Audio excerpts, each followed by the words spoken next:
Hello, Wendy Rodrigue here. I am visiting with you from Neal Auction Company in New Orleans, Louisiana. My late husband is artist George Rodrigue, and Neal Auction asked me to come in and speak about this spectacular painting, which will be in their next auction. I know you're going to recognize the elements going on in here, but this ought to look a little strange to you, the way this dog looks. That's because this is at the root of it all. You see, when George was a little boy, his mama used to tell him, "Baby George, if you're not good today, the loup-garou is going to eat you tonight." Loup-garou. Some people say rougarou, but George said, he actually said loup-garou. And so George, eventually, there's a whole story there about how he decided to first paint the loup-garou, but that was in 1984, the very first one. This was painted in 1988, 4 years later, and it was still not the blue dog, not the blue dog that we all recognize today. It is still the loup-garou. How do I know that? I know that because it's very wolfy looking, right? It is not the very strong, in-your-face blue dog with the round, strong yellow eyes that we see today. Instead, it has oval eyes with red pupils. It is a very pale gray blue, not an electric blue.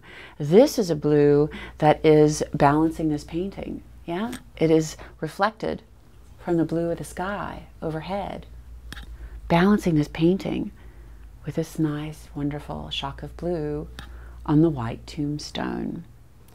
This is where it all started.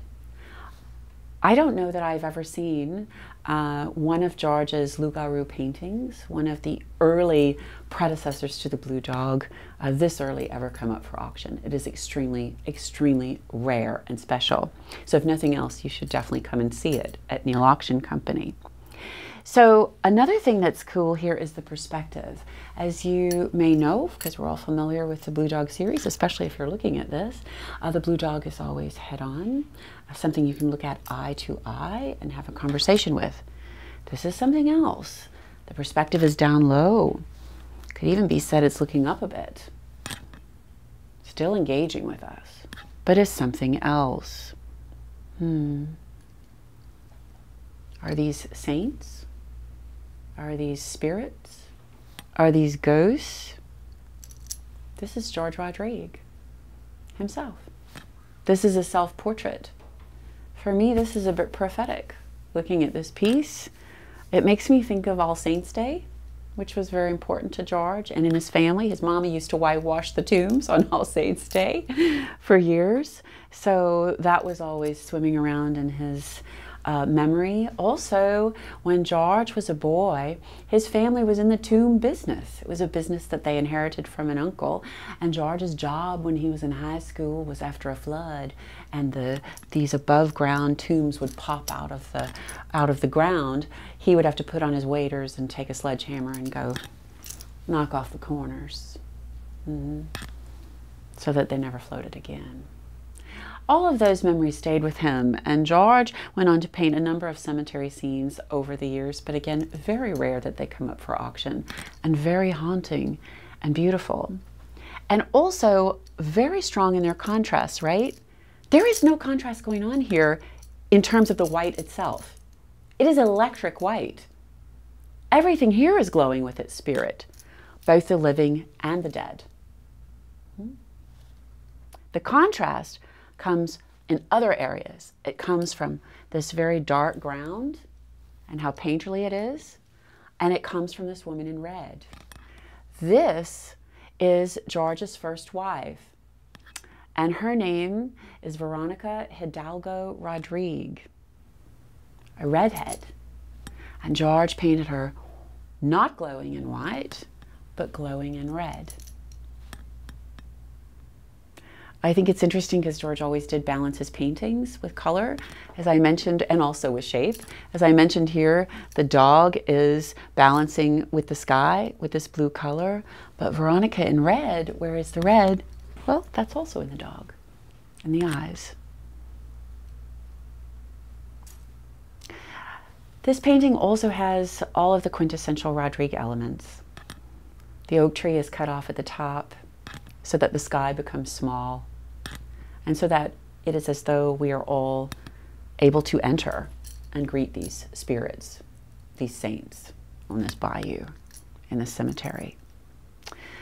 By cutting it off at the top, our sky becomes small and we have a light in the distance.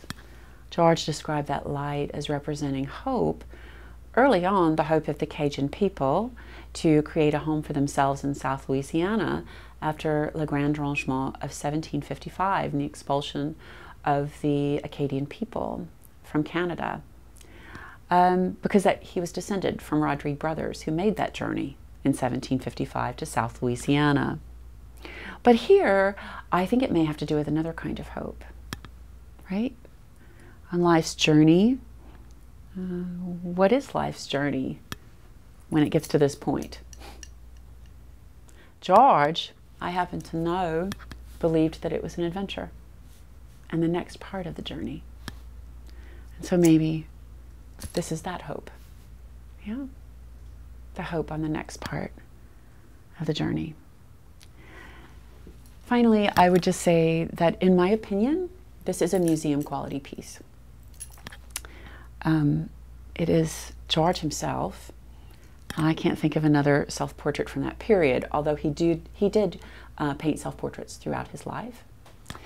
But this, with himself and his first wife and the dog, is sort of a triangle of spirits amidst the saints of the Louisiana Cemetery.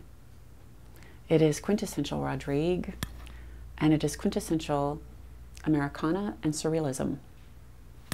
It's highly contemporary, it's very serious and honest, it's magnificent, and if your home is where you choose to put it, I hope you'll agree to loan it sometimes for the museums, because, wow, it doesn't get much better. Thank you.